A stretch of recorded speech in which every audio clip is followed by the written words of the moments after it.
샬롬. 네, 하나님께서 우리에게 주시는 은혜와 평강이 이 자리 가운데 함께 하신 우리 성도님들과 함께 하시기를 간절히 소망합니다. 약 2달간의 시간을 지나서 이렇게 다시금 수요 말씀 서원의 시간으로 우리 성도님들과 이렇게 반가운 모습으로 이렇게 만나 뵙게 되었습니다. 예배가 다시 회복될 수 있다는 사실이 정말로 얼마나 기쁜지 모릅니다. 코로나 이후로 예배당에 함께 모여 우리가 찬양하고 또한 말씀을 듣고 기도하는 일이 정말로 얼마나 어려운 일인지를 우리가 실제로 지금 이 순간에도 계속해서 경험하고 있기 때문입니다. 이 코로나의 일상은 우리가 예배를 드리는 것은 물론이고 또한 우리의 영적인 상태에도 크나큰 위기를 만들어내었습니다. 날마다 마음을 같이하여 성전에 모이기를 힘쓰라는 그 말씀을 우리는 온라인으로 최대한 지켜보려고 노력했지만 변화된 상황 속에서 적응해 보려고 또한 우리가 노력을 하지만 이것이 정말로 쉽지 않음을 우리가 알고 있습니다. 그렇기 때문에 우리가 얼마나 이 예배의 자리를 사모하였는지 모릅니다. 특별히 말씀을 사모하여 이 자리 가운데 나오신 우리 성도님들, 그리고 온라인으로 함께 참여하시는 우리 성도님들이 이 시간 함께하고 계십니다. 우리가 서로 뭐라 인사를 하면 좋을까요? 이렇게 오랜만에 만나 뵙게 되었는데 뭐라 인사를 드리면 좋을까요? 오랜만에 수예배로 나와서 또한 이렇게 얼굴을 뵙고 또한 함께하는 우리 성도님들을 바라보시며 저를 따라서 이렇게 함께 축복하며 인사했으면 좋겠습니다. 함께 따라해볼까요? 사랑합니다. 축복합니다. 네, 사랑합니다. 축복합니다. 네, 아멘. 사랑하는 성도 여러분, 진심으로 여러분들을 사랑하고 또한 축복합니다. 서로의 온기를 그 어느 때보다도 절실히 필요로 하며 또한 서로의 따뜻한 관심과 또한 중보가 필요한 이때에 우리 모두가 주님의 그 사랑 안에서 더욱 사랑하며 축복하는 그런 아름다운 갈릴리 공동체가 될 수 있기를 또한 간절히 소망합니다. 사랑하는 성도 여러분, 코로나19가 오랜 시간 동안 장기화되며 그동안 우리가 세상과 삶을 대하는 그런 마음과 태도가 많이 변화되게 되어졌습니다. 작년 이맘때쯤만 하더라도 우리에게는 이 상황이 극복될 것이라는 그런 비교적 긍정적인 생각들이 사실은 지배적이었습니다. 이번 한 해를 우리가 조금 고생하더라도 그래도 내년도엔 분명히 모든 상황이 회복될 것이란 그런 희망을 우리는 품고 살았습니다. 하지만 코로나19는 우리의 계획이나 생각처럼 그리 쉽게 물러나지 않았고 벌써 한 해를 훌쩍 넘은 이 시점에 이르기까지 상황은 더욱더 악화되어져 갔습니다. 상황이 악화되어 가자 사람들은 더 나아질 수 있을 것이란 생각에 점점 회의감을 갖게 되는 것 같습니다. 그리고 아예 나아질 것이란 생각 자체를 포기하고 또한 희망을 포기하는 사람들마저 지금 이 세상에는 많아져 가는 현실 가운데 놓여져 있습니다. 사람들이 미래에 대한 기대와 또한 희망을 포기하게 되면서 이제 우리를 지배하는 생각은 대부분 우울한 것 혹은 부정적인 것들이 지배적이게 되어져 버렸습니다. 사람들의 마음과 태도에 이런 변화가 생기게 되어지자 우리 안에는 또 다른 감정 하나가 싹틔우기 시작했습니다. 그것은 바로 세상과 주변 사람들에 대한 우리 안에서 일어나는 그런 분노의 감정입니다. 요즘 뉴스나 인터넷 커뮤니티를 들어가서 보게 되어지면 모든 것이 다 다른 사람의 탓이라고 이렇게 성토하는 모습들을 우리는 목격하게 되어집니다. 어떻게 해서든 자신의 분노를 표출하여 자신의 감정을 풀어놓지 않으면 견디지 못하는 그런 지경에까지 지금 우리의 사회는 그렇게 향해 가고 있습니다. 때문에 요즘 우리는 서로가 서로를 대하는 것이 과거 때만큼 그리 편하지는 않습니다. 모두를 지키기 위해 거리 두기를 하였지만 이 거리 두기로 인해 사람과 사람 사이의 정서적 친밀감의 거리까지도 멀어져 버렸기 때문입니다. 분노라는 감정이 무서운 것은 사람과 사람 사이의 거리를 만들고 또 서로 적대하게 하는 것도 큰 문제이지만 그보다 더 무서운 것은 분노는 우리에게서 감사함이라는 가치를 빼앗아 간다라는 것입니다. 사람들은 왜 분노하는 것일까요? 그것은 결국 자신의 마음과 뜻대로 세상이 그리고 자신이 원하는 것들이 이루어지지 않았기 때문입니다. 분노라는 감정 안에는 감사함이 자리할 수 있는 공간이 없습니다. 감사는 분노하는 정반대의 상황에서 발생하는 독특한 그런 감정이기 때문입니다. 우리가 복잡하게 생각하지 않더라도 우리는 분노하는 사람의 얼굴과 또한 감사하는 사람의 얼굴 표정만을 보게 되더라도 두 감정이 결코 같은 것일 수 없다는 사실을 너무나도 쉽게 간파할 수 있습니다. 많은 그리스도인들도 장기간 지속되어져 가고 있는 또한 회복될 기미가 보이지 않는 이 기나긴 코로나19의 터널로 인하여서 분노하는 이들이 많이 증가하고 있습니다. 그리스도인들조차 현재와 미래에 대한 희망을 점차 잃어가고 있는 것입니다. 그러나 성경은 우리에게 분명히 이야기하고 있습니다. 그리스도인은 분노하는 자가 아니라 어떠한 순간에서도 감사하는 자라고 말입니다. 그렇다면 우리는 어떻게 이 희망이 없어 분노할 수밖에 없다라고 그렇게 생각하는 그런 상황 속 감사함을 회복하며 나아갈 수 있을까요? 오늘 본문의 말씀의 은혜를 우리가 함께 나누며 과연 하나님께서는 우리에게 어떻게 이야기하시는지 그 말씀을 나눌 수 있길 이 시간 간절히 소망합니다. 출애굽 사건에서 그 비중으로 보나 그리고 사건의 중요도에서 보나 가장 중요한 사건은 무엇이라고 생각하시나요? 어떤 이들은 어린 양의 피를 문에 발라서 죽음이 그들을 넘어간 유월절의 사건을 가장 큰 사건으로 보기도 하고 또 누군가는 홍해 바다를 둘로 갈라진 그런 놀라운 사건을 기억하는 분도 계실 것입니다.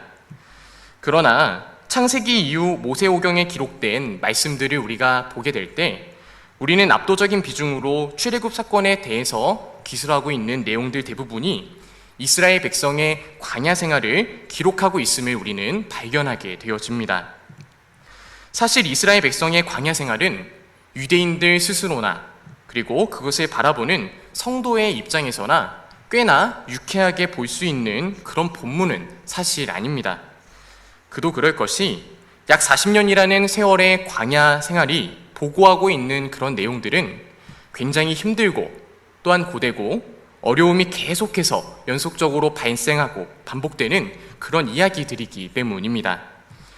특히 이 광야 생활 중 이스라엘 백성들은 하나님과 그 백성의 지도자였던 모세와 또한 아론에게 분노하며 그들의 불만을 표출하였는데 그들이 분노를 표출했던 부분은 다음과 같았습니다. 첫째로 그들은 먹고 마시는 문제에 대해서 분노했습니다. 그들은 광야 생활에 들어가는 그 초입에서부터 사실 불만을 하나님 앞에 그리고 모세에게 내비쳤습니다. 그들은 특히나 먹고 마시는 문제에 있어서 하나님과 모세에게 자신들의 분노와 불만을 표출하였었는데요. 하나님이 마땅히 적당한 때에 그들의 필요를 채워주실 것이었음에도 불구하고 그들은 자신들이 느끼는 잠깐의 배고픔을 참지 못하고 분노하였습니다. 하나님은 광야 생활 중 공고한 이 백성들을 불쌍히 보셨고 그들에게 하늘에서 내리는 양식, 곧 만나를 그들에게 선물로 주셨습니다. 그렇다면 하나님이 그들의 필요를 채워주셨으니 이제는 그들이 만족을 하고 자신들의 분노를 가라앉히게 되었을까요? 아니었습니다.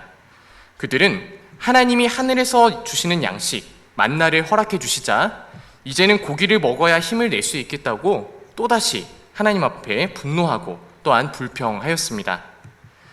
하나님과 백성의 지도자인 모세를 향한 이 백성의 무례함은 선을 넘은 것이었지만 하나님은 그들의 필요에 대해 그래도 응답해 주셨고 또한 그들에게 메추라기를 선물로 주시며 그들이 고기를 먹을 수 있도록 해 주셨습니다.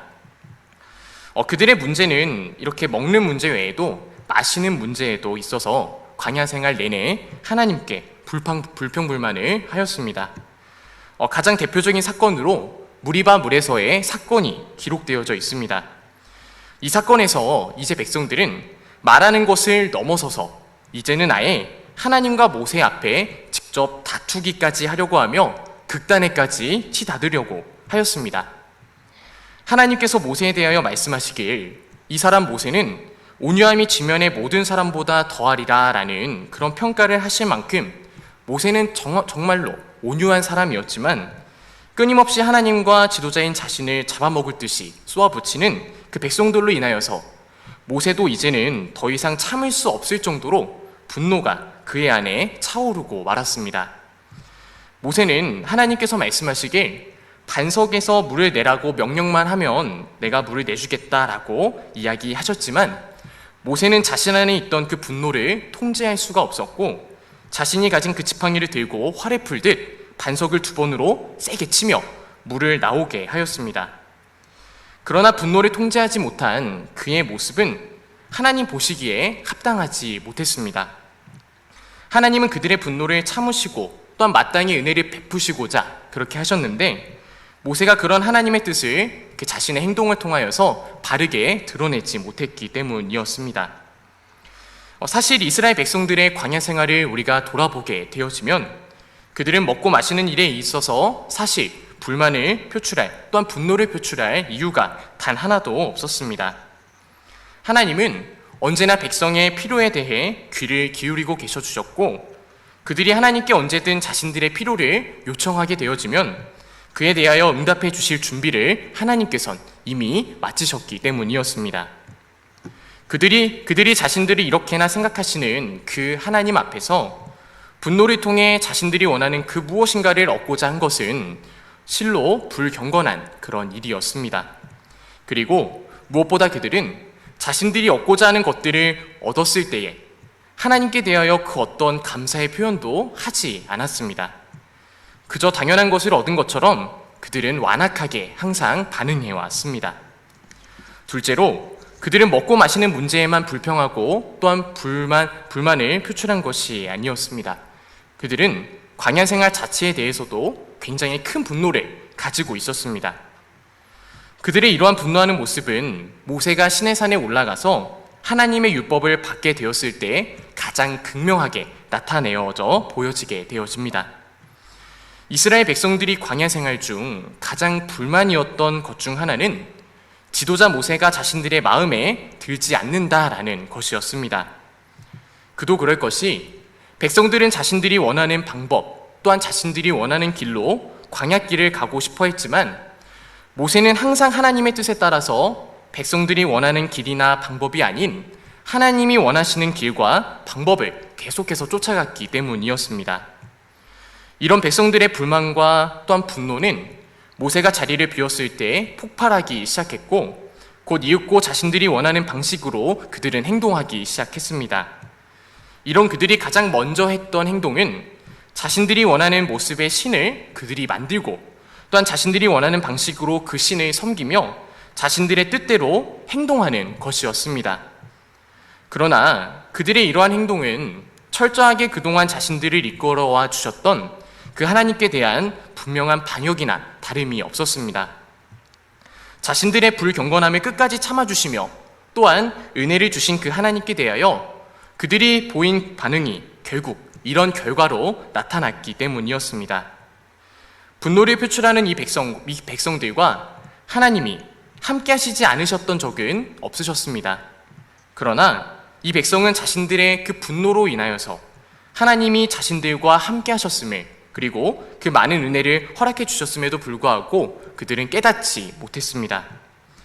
그러나 이 백성들은 한 가지 사실을 반드시 깨달아야만 했습니다. 그것은 하나님은 우리에게 분에 넘치는 긍휼과 은혜를 베풀어 주시는 분이시기도 하시지만 은혜를 부어줌에도 그것을 스스로 계속해서 거부하려고 하는 이들에게 또한 공의와 심판을 행하시는 그런 분이다라는 사실을 말입니다.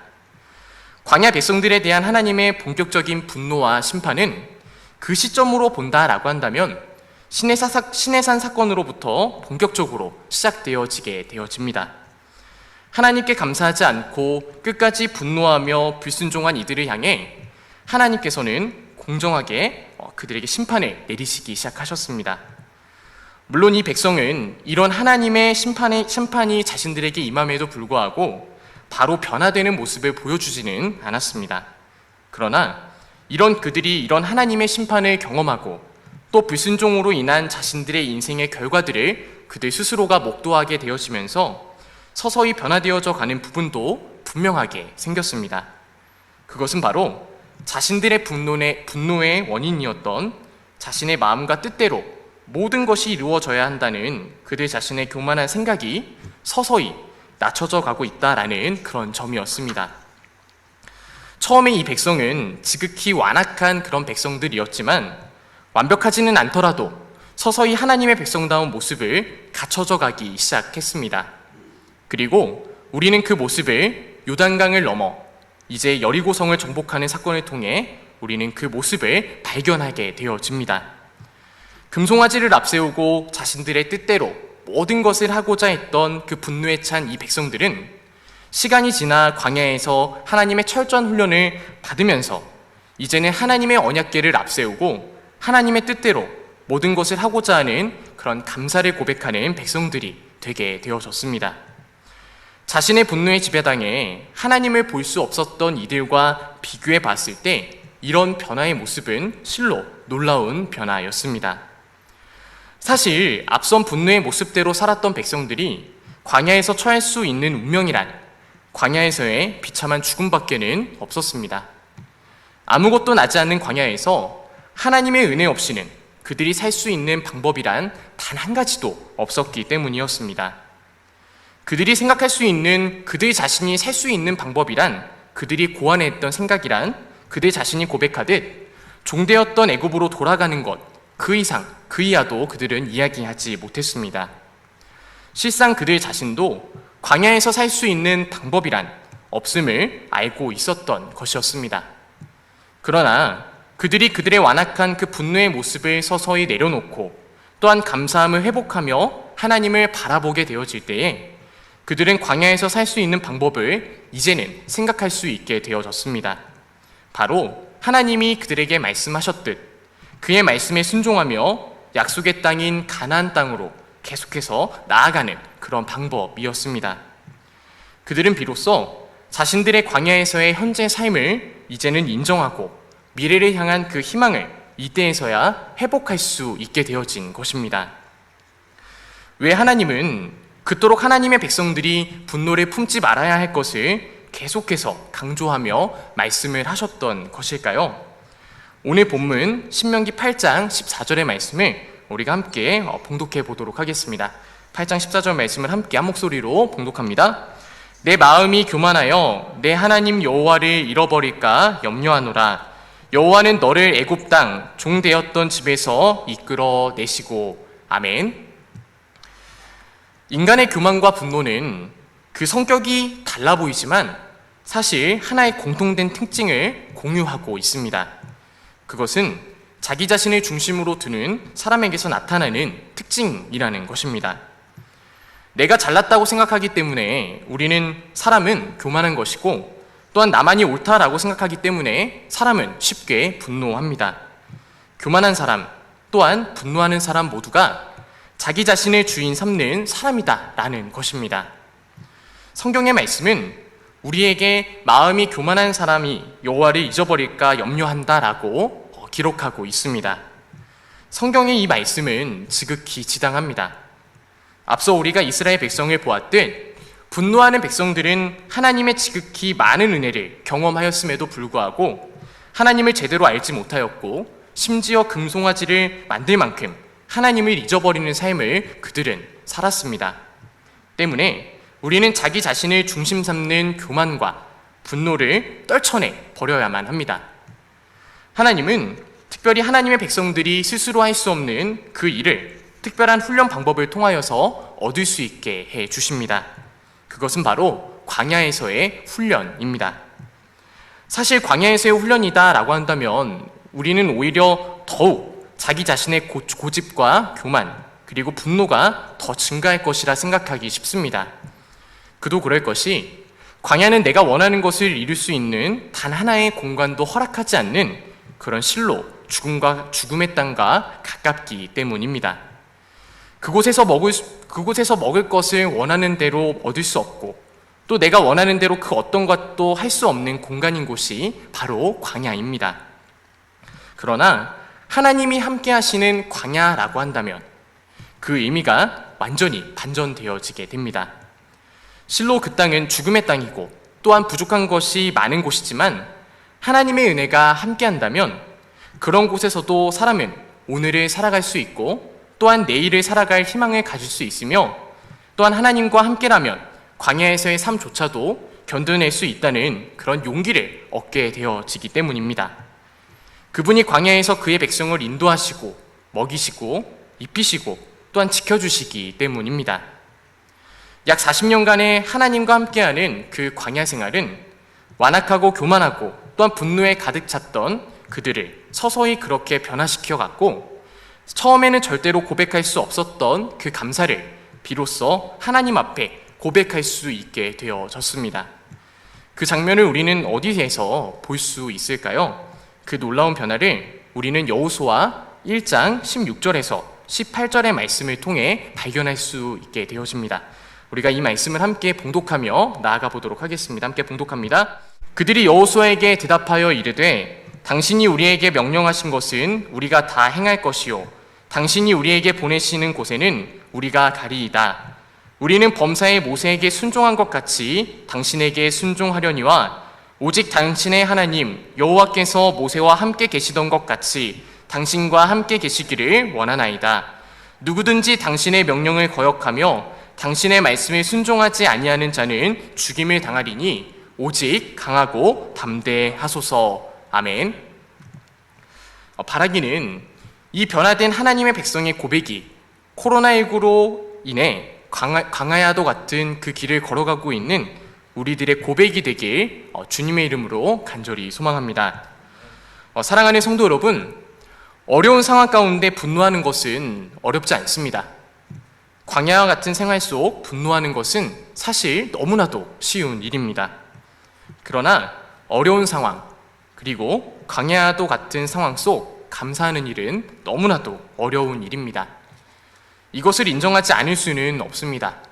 그러나 우리는 어렵다고 해서 쉬운 쪽을 선택해 분노하는 그런 어리석은 선택을 해서는 안 됩니다. 분노를 통해 우리가 얻을 수 있는 것은 단 하나도 없습니다. 분노를 통해서 우리가 만약 얻게 되는 것이 있다라고 한다면 그것은 세상에 대한 절망, 나 자신에 대한 절망, 이웃에 대한 절망뿐입니다. 모든 것을 파괴하고 희망을 포기하게 만드는 것, 그것이 바로 분노입니다. 그러나 감사는 다릅니다. 감사는 어려운 상황 속에서도 계속해서 우리가 행복을 잃지 않고 나아갈 수 있는 원동력이 되어집니다. 그러나 이 감사함이란 우리 스스로가 노력한다라고 해서 그렇게 얻을 수 있는 것은 사실 아닙니다. 어려움 속에서도 희망을 갖는 또한 감사함을 가질 수 있으려면 우리는 하나님이 우리와 함께 하심을 반드시 깨달아야만 합니다. 감사함의 근원과 그 원천은 우리와 하나님과의 그 온전한 관계에서부터 나오기 때문입니다.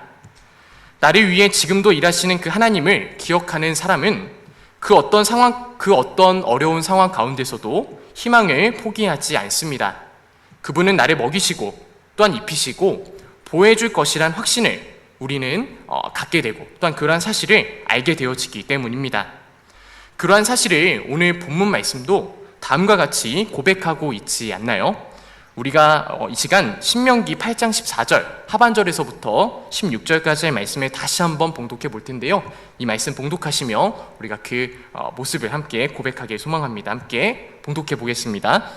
여호와는 너를 애굽 땅 종되었던 집에서 이끌어내시고 너를 인도하여 그 광대하고 위험한 광야 곧 불뱀과 전갈이 있고 물이 없는 간조한 땅을 지나게 하셨으며 또 너를 위하여 단단한 반석에서 물을 내셨으며 내 조상들도 알지 못하던 만나를 광야에서 내게 먹이셨나니 이는 다 너를 낮추시며 너를 시험하사 마침내 내게 복을 주려 하심이었느니라. 아멘. 감사하기 쉽지 않은 이때에 우리가 해야 할 일은 이렇게 믿는 자들과 함께 해주시는 여호와 하나님을 잊지 않는 일입니다. 이 하나님을 우리가 잊지 않고 동행하기를 소망한다라고 한다면 우리는 이 가운데서도 감사함과 행복함을 잃지 않는 그런 삶을 살 수 있게 되어집니다. 사랑하는 갈릴리 교회 성도 여러분, 모두가 분노하고 절망하는 이때에 여러분들께서는 어떤 삶을 살고 싶으신가요? 바라기는 광야에서도 우리와 함께 하시는 그 하나님과 함께하는 삶을 살아가시는 그런 지혜가 있으시길 주님의 이름으로 간절히 소망합니다. 그런 믿음 안에서 항상 승리하고 감사함으로 기뻐하시는 삶을 사시길 또한 주님의 이름으로 간절히 소망합니다.